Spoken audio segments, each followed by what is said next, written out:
Hello students, कैसे हैं आप सब। आशा करते हैं आप सभी स्वस्थ होंगे और अपने घर पर रह करके ही अपनी पढ़ाई, अपने अध्ययन अध्यापन के कार्य को पूरा कर रहे होंगे। तो आज मैं पुनः आपके सम्मुख उपस्थित होकर के आपको आधुनिक कार्यालय प्रबंधन एवं कार्यविधि के अंतर्गत आज जो मैं आपको पढ़ा रहा था कि कंपनी सचिव के क्या कार्य हैं, उसके वैधानिक कार्यों के अंतर्गत आज मैं आपको बताऊंगा कि आयकर अधिनियम के अनुसार क्या कर्तव्य है। सब्जेक्ट का नाम क्या है?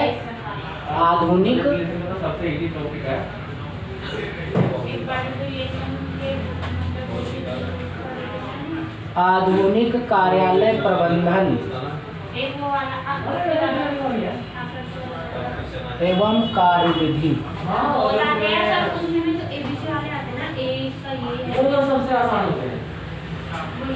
इसके अंतर्गत कंपनी सचिव के वैधानिक कार्यों में कई सारी कैटेगरीज हैं, जिसके अंतर्गत कंपनी अधिनियम के अंतर्गत कर्तव्य कंपनी सचिव के, भारतीय मुद्रांक अधिनियम के अंतर्गत कंपनी सचिव के कर्तव्य, संपत्ति कर अधिनियम के अंतर्गत कंपनी सचिव के कर्तव्य, और अब जो मैं इसके अंतर्गत जो श्रेणी में आपको बताऊंगा वो है आयकर अधिनियम के अनुसार कर्तव्य।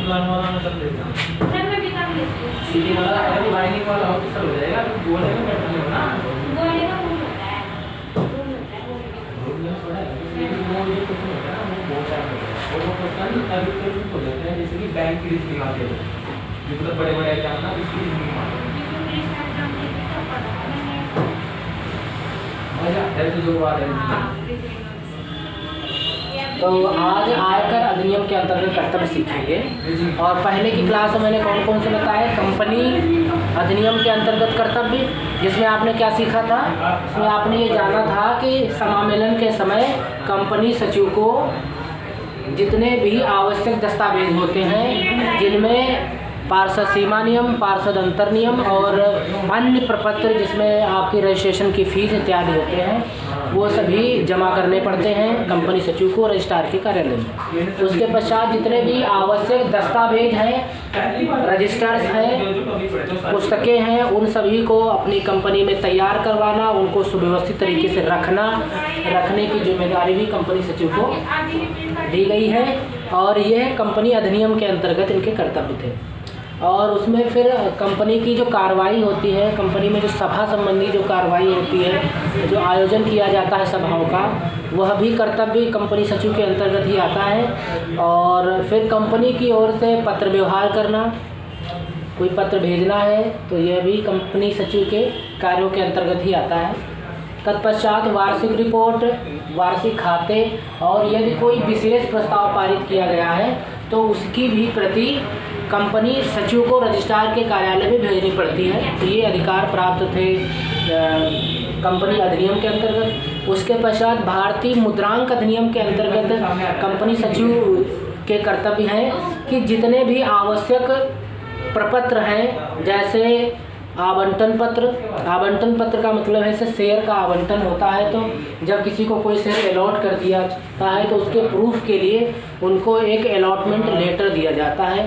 तो अलॉटमेंट लेटर, अंश का प्रमाण पत्र, ऋण पत्र, अंश, अधिपत्र, हस्तांतरण प्रपत्र, विनियम पत्र, प्रतिज्ञा पत्र और हुंडी, और जो भी कंपनी के द्वारा अन्य प्रपत्र निर्धारित हैं, उन सभी पर कंपनी सचिव की भारतीय मुद्रांक अधिनियम के अंतर्गत मुद्रांक होनी चाहिए, सील मोहर लगी हुई होनी चाहिए। यदि ऐसा कंपनी सचिव के द्वारा नहीं किया जाता है तो कंपनी सचिव को इसका दोषी करार दिया जाता है, और उसके लिए जो भी उसको अर्थदंड और जो कारावास की कार्रवाई है वो उसके लिए निर्धारित की गई है। उसके पश्चात संपत्ति कर अधिनियम के अनुसार कर्तव्य मैंने आपको बताया था कि यदि किसी अंशधारी की मृत्यु हो जाती है तो इस आशय की सूचना संपत्ति कर अधिकारी को देना होता है। संपत्ति कर अधिकारी द्वारा मांगी गई समस्त बातों के बारे में भी सूचना इसको देनी पड़ती है। तो संपत्ति कर अधिनियम के अंतर्गत कर्तव्य आपने देखा कि संपत्ति का जितना भी ब्यौरा है, चाहे वो अंशधारियों से संबंधित हो या कोई अन्य सूचना चाही जा रही है, तो वो सब बताना पड़ता है। तो अब हम आपको लेकर चलते हैं नेक्स्ट टॉपिक पर, इसको हम कहते हैं आयकर अधिनियम के अंतर्गत कर्तव्य। इसके अंतर्गत कुछ कर्तव्य हैं, जिनमें से पहला है कि कंपनी द्वारा कर्मचारियों को दिए जाने वाले वेतन में से आयकर काटना।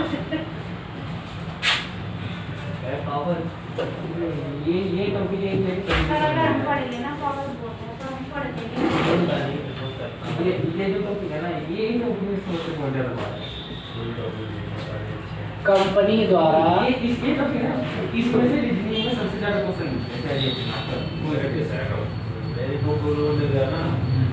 कर्मचारियों को दिए जाने वाले वेतन में से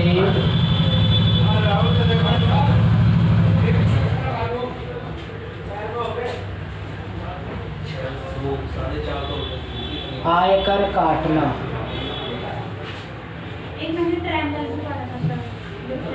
आयकर काटना, तो आयकर की जो कटौती होती है, ये किस अधिकारी की इनकम से कितना आयकर कटना है उसका निर्धारण करने की जो जिम्मेदारी होती है वो कंपनी सचिव को दी गई है। ठीक है, यदि किसी कंपनी में आप सपोज कीजिए कि एम्प्लॉय है और इस समय का जो इनकम टैक्स का स्लैब है 0 से 3 लाख तक जीरो इनकम टैक्स देना पड़ता है, 0 इनकम टैक्स है। फिर 3 लाख से 5 लाख तक 10% जो भी इनकम है, फिर 5 लाख से 10 लाख से 20%, फिर ग्रेटर देन 10 लाख पर देना पड़ता है 30%। तो इसके अनुसार निर्धारण करना पड़ता है कंपनी सचिव को आय के अनुसार। जितने भी एम्प्लॉयज़ हैं उनकी सैलरी अगर 3 लाख तक है तो उनको कोई भी इनकम टैक्स पे नहीं करना पड़ता है। लेकिन यदि किसी की जो इनकम है वो 5 लाख तक है, 5 लाख तक है तो 3 लाख तक तो कुछ नहीं देना होगा।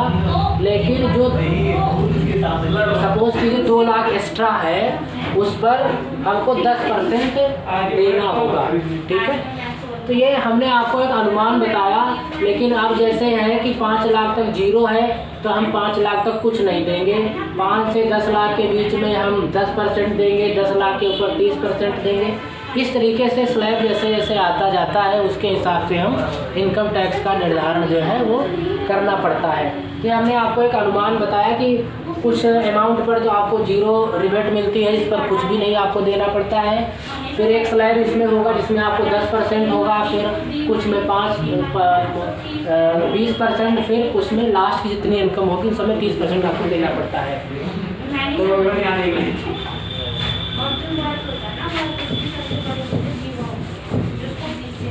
ठीक, अब इसके पश्चात में आयकर अधिकारी के पास कंपनी की आय का विवरण भेजना।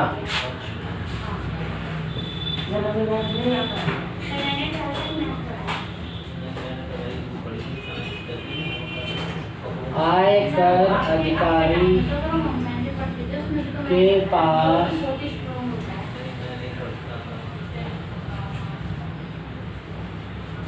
कंपनी की आय का विवरण भेजना।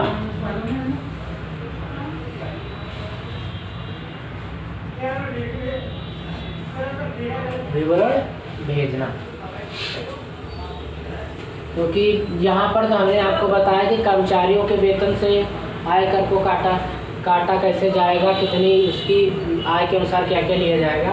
उसके पश्चात जो कंपनी की आय है, कंपनी कितना कमाती है, जो उसका लाभ है, कितनी इनकम है उसका जो विवरण होता है समय अनुसार उसको आयकर विभाग को भेजना पड़ता है। जिसके आधार पर उससे जो टैक्स की है वो कटौती समय से की जा सके। तो ये अधिकार किसको मिला है? कंपनी सचिव को, कि वो समय समय पर कंपनी की आय का जो स्टेटमेंट होता है उसको भेजता रहे। जब कंपनी सचिव समय समय से भेजता रहेगा तो ये अधिकार है, क्योंकि ये एक जिम्मेदार पद होता है कंपनी सचिव का, और यह दायित्व जिस व्यक्ति को दिया जाता है उसको अपने इन कार्यों को अच्छी तरीके से पूरा करना पड़ता है। ठीक है, अब इसके पश्चात में नेक्स्ट देखते हैं। तो नेक्स्ट आपको ये जानना जरूरी है कि यदि आयकर अधिकारी द्वारा इस आय के विवरण से संबंधित यदि कोई पूछताछ की जाती है तो उसका उत्तर देना। तो पहला तो आप इसमें देखा कि कंपनी की आय को भेजना, उसके पश्चात नेक्स्ट कि आयकर अधिकारी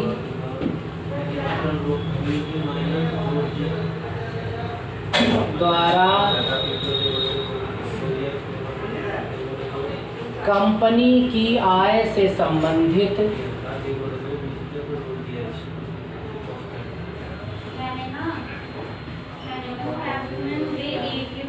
की आय से संबंधित यदि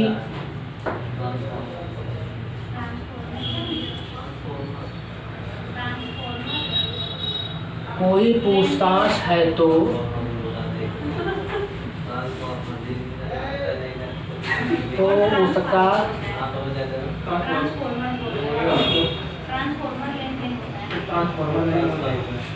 उसका उत्तर देना। ठीक है, आपने भेज दिया। तो यदि आयकर अधिकारी को, इनकम टैक्स ऑफिसर को कोई डाउट है और उससे संबंधित यदि कोई दस्तावेज चाहिए, कोई जानकारी चाहिए कि आपने किस आधार पर कंपनी की आय ये प्रस्तुत की है, तो उसके लिए वो कोई भी पूछताछ कर सकता है। तो यह अधिकार प्राप्त है आयकर अधिकारी को कि यदि वो पूछताछ करेगा तो आप उसमें उसका सहयोग करेंगे और किसी प्रकार की कोई बाधा आपको उत्पन्न नहीं करनी है। तो वो चाहे तो आपसे पूछताछ करें, चाहे आपसे दस्तावेज उपलब्ध कराने के लिए कहें तो आपको दस्तावेज उपलब्ध कराने हैं, या आपसे बुला करके मीटिंग करें, उसमें कोई आपसे जानकारी मांगे तो आपको वहाँ पर उपस्थित होकर के उन तथ्यों को स्पष्ट करना है, जिससे कि कंपनी को किसी प्रकार की कोई दिक्कत भविष्य में ना आए, उस पर कोई एक्स्ट्रा पेनल्टी ना लगे, उस पर उसके जो अधिकार हैं अधिकार क्षेत्र में कोई दखल ना हो, उस पर कोई रोक ना लगाई जाए। तो उसलिए कंपनी की जो आय है वो समय समय पर बताती रहनी है। कंपनी सचिव को बताना है कि कंपनी की क्या आय इस समय चल रही है करंट में, 3 मास में, 6 मास में, जो 3-3 महीने के अंतराल पर जिस तरीके से बताते हैं वो उस हिसाब से भेजना होता है। और यदि कोई उनको जानकारी चाहिए उस आय से संबंधित या अन्य बातें उनको जाननी है, दस्तावेज चाहिए, तो उनको दस्तावेजों को प्रेषित करना और प्रश्न होने पर, उनकी क्वेरी होने पर, जानकारी लेने चाहने पर आपको उत्तर देना, ये जिम्मेदारी है कंपनी सचिव की। उसके पश्चात में जितने भी व्यक्ति हैं या उनको जो लाभांश पा रहे हैं उनको आयकर प्रमाण पत्र देना और जिसके आधार पर वे छूट प्राप्त कर सकें।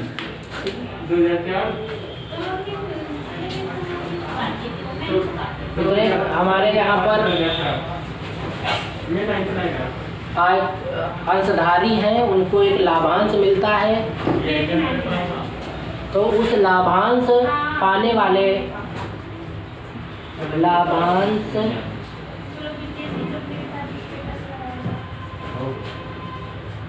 लाभांश पाने वाले व्यक्ति को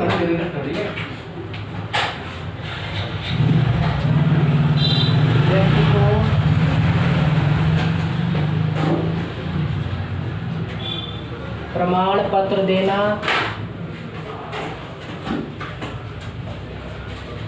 ताकि लाइट पड़ रही है, फ्लैश मार के खींचा वो वह उसके आधार पर छूट प्राप्त कर सके।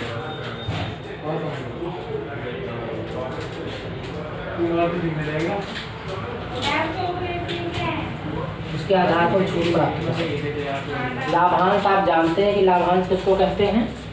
अगर आपने किसी कंपनी में 1000 रुपये का शेयर आपने खरीदा है और वो 1000 रुपये जब आप दे देते हो कंपनी को, तो कंपनी उसको किसी भी काम में उसको इन्वेस्ट कर देती है और जब कंपनी प्रॉफिट में होती है, उससे लाभ कमाती है, तो आपने ख़रीदा। ऐसे ही कई सारे व्यक्तियों ने 2 व्यक्ति 4 5 कई सारे व्यक्तियों ने उसको ख़रीदा है उस शेयर को, तो वो सबसे पैसा लेकर के काम में लगाती है। फिर जब कंपनी प्रॉफिट में जाती है तो उसी के हिसाब से वो उस पैसे को प्रॉफिट के शेयर्स में बांटती है। तो जो लोगों को मिलता है, भाई कंपनी का एक टोटल प्रॉफिट हुआ 10,000 रुपये का, ठीक है, 10,000 रुपये का प्रॉफिट हुआ है। तो जिस रेशियो में आपने शेयर खरीदा है उसी के रेशियो में इन सबको बांट दिया जाता है। लाभ को, ये लाभ है, लाभ को टुकड़ों में बांट दिया जाता है, अंशों में बांट दिया जाता है। तो वह जिस व्यक्ति को एक भाग प्राप्त होता है, तो लाभ का जो एक भाग जो उस व्यक्ति को प्राप्त हुआ उसको हम लाभांश कहते हैं। और इससे क्या होता है कि कंपनी को कभी भी पैसा अगर उसके पास नहीं है तो वो शेयर के माध्यम से, पत्रों के माध्यम से पैसे को कलेक्ट करती है और कलेक्ट करने के पश्चात वो उस पैसे को अपने काम में लगाती है, कंपनी के कार्यों में उसका निवेश करती है और उससे लाभ कमाती है और उस लाभ का बाद में वितरण कर दिया जाता है और व्यक्ति को जो हिस्सा मिलता है इसका एक भाग उसी को वो लाभांश कहता है, लाभांश कहा जाता है। तो यह जरूरी है कि कंपनी सचिव को जिन को लाभांश मिला है तो उसका एक प्रमाण पत्र उनको दे दिया जाए, तो उनको जहाँ पर ज़रूरत पड़ती है उसको लगाने की तो वो उसको लगा सकते हैं। उस प्रमाण पत्र को छूट उनको मिलती है तो वो उसका लाभ भी उठा सकते हैं। तो ये आपने देखा। उसी के क्रम में नेक्स्ट है कि कंपनी सचिव को फैक्ट्री अधिनियम, कर्मचारी क्षतिपूर्ति अधिनियम, औद्योगिक संघर्ष अधिनियम, कर्मचारी राज्य बीमा अधिनियम के अंतर्गत जितने भी प्रमुख कर्तव्य होते हैं उनको वो भी करने की जिम्मेदारी कंपनी सचिव की होती है। तो जैसे फैक्ट्री अधिनियम, कर्मचारी क्षतिपूर्ति अधिनियम,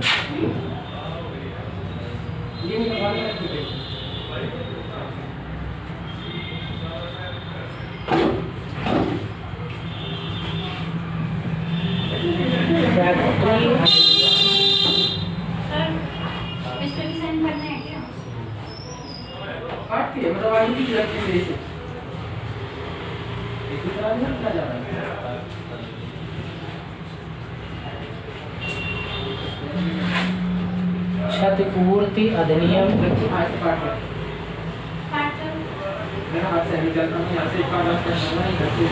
फैक्ट्री अधिनियम का मतलब है कि जो आप फैक्ट्री चला रहे हो, है ना, उसमें जब भी हम कोई उत्पाद बनाते हैं तो उससे संबंधित कई सारे हमको लाइसेंस लेने पड़ते हैं।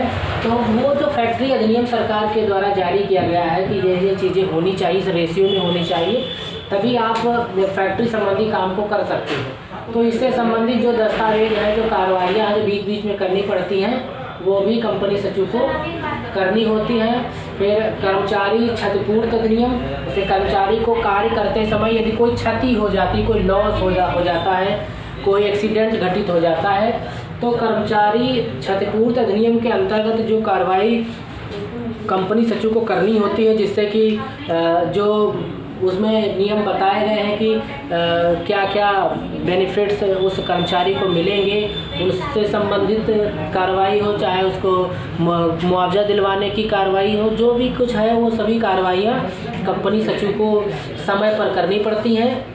और इसके साथ साथ जैसे कर्मचारी राज्य बीमा अधिनियम,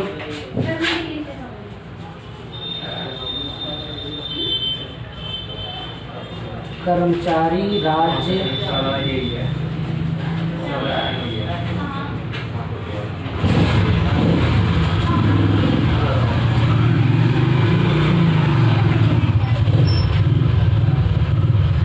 कर्मचारी राज्य बीमा अधिनियम के अंतर्गत जितने भी काम होते हैं, जो राज्य की जो पॉलिसी है कर्मचारियों के लिए, जो स्टेट की जो पॉलिसी है कि बीमा प्रत्येक कर्मचारी को का होना चाहिए, और उसके अंतर्गत जो कर्मचारी को जो कंपनी सचिव को काम करना होता है, उस काम को कंपनी सचिव के द्वारा किया जाता है, जिससे कि कर्मचारियों को बीमा से संबंधित जो लाभ है वो मिल सके और वो अच्छी तरीके से अपने दायित्वों को कंपनी के प्रति पूरा कर सके। तो ये यहाँ पर हमने ये कुछ पॉइंट्स थे जिनके बारे में यहाँ पर डिस्कस किया कि आयकर अधिनियम के अंतर्गत क्या क्या कर्तव्य होते हैं, कंपनी सचिव की क्या क्या ड्यूटीज़ होती हैं। तो इसमें आपने देखा कि बात हो रही है आयकर की, अर्थात पैसे से संबंधित बात हो रही है। तो पैसे संबंधित जितनी भी जानकारी होगी, है ना, और आयकर इनकम टैक्स इसको बोलते हैं, आयकर इनकम पर लगने वाला टैक्स। उसके लिए सबसे पहले तो वो कंपनी सचिव क्या करता है, अपनी ही कंपनी से शुरू करता है आयकर से संबंधित कार्य को।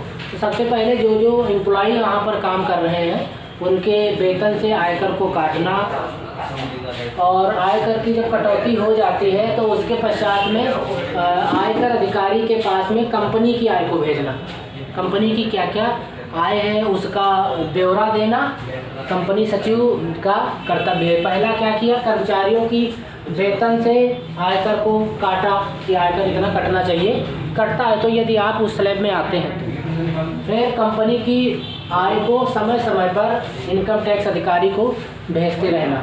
उसके पश्चात यदि आयकर अधिकारी कोई सूचना मांगता है, कोई दस्तावेज मांगता है, कोई पूछताछ करता है, कोई प्रश्न उसका है, तो उसके प्रश्नों का भी समय अंतर्गत उत्तर देना, दस्तावेज भेजना भिजवाना, ये जिम्मेदारी हमारे कंपनी सचिव की होती है।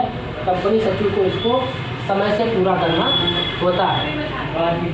उसके पश्चात यदि किसी व्यक्ति को कोई प्रमाण पत्र चाहिए, लाभांश से संबंधित कोई प्रमाण पत्र निर्गत करना है, तो वो भी कंपनी सचिव द्वारा किया जाता है और समय से करना होता है, जिससे कि उससे यदि उस सर्टिफिकेट से, प्रमाण पत्र से कंपनी सचिव को कोई लाभ मिलता है तो वो उसका लाभ समय से प्राप्त कर सके। और लास्ट में इसमें कुछ और अधिनियम हैं, उनसे संबंधित भी कार्य कंपनी सचिव को करने पड़ते हैं, जैसे फैक्ट्री अधिनियम, कर्मचारी क्षतिपूर्ति अधिनियम, कर्मचारी राज्य बीमा अधिनियम। इनसे संबंधित कार्रवाई जितनी भी होती है वो कंपनी सचिव के द्वारा पूरी की जाती है। तो आप इसको थोड़ा सा समझिएगा, इसको लिखिएगा, नोट करना है आपको अपने नोटबुक पे, और 1 से 2 बार पढ़ेंगे। जितने भी टिपिकल शब्द थे हमने आपको इसमें बताने का प्रयास किया है। अधिनियम का मतलब एक्ट से होता है, जो एक कानून बनाया जाता है उसको हम अधिनियम कहते हैं। इसको सभी को फॉलो करना पड़ता है। तो ये फैक्ट्री अधिनियम है, फैक्ट्री मतलब कंपनी संबंधित जो है, और ये कर्मचारी क्षति का मतलब कोई एक्सीडेंट से होता है, कोई दुर्घटना से है। और ये कर्मचारी राज्य बीमा मतलब कर्मचारियों के लिए जो राज्य की एक बीमा का जो कानून है उससे संबंधित जो कार्य होते हैं वो कर्मचारी राज्य बीमा अधिनियम के अंतर्गत करने पड़ते हैं। तो आशा करते हैं कि इसमें हमारे द्वारा बताए गए ये बिंदुवार तथ्य आपको समझ में आए होंगे। आप उनको पढ़िएगा, समझने का प्रयास कीजिएगा, और यदि कहीं पर कोई भी आपको कोई डाउट है तो आप संपर्क कीजिएगा, पूछने का हम आपको ज़रूर बताएंगे, समझाने का प्रयास करेंगे। तो इसी के साथ इस क्लास को यहीं पर वाइंड अप करते हैं।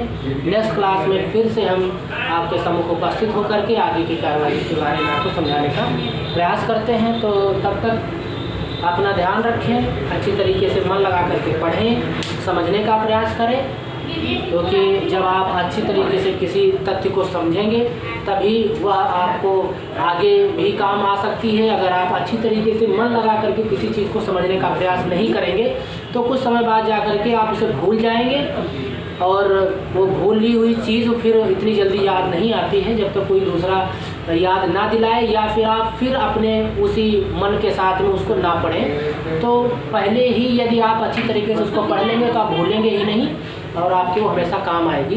यदि भूल गए तो फिर से पढ़ेंगे तो फिर से ही आपको उतना ही टाइम देना पड़ेगा।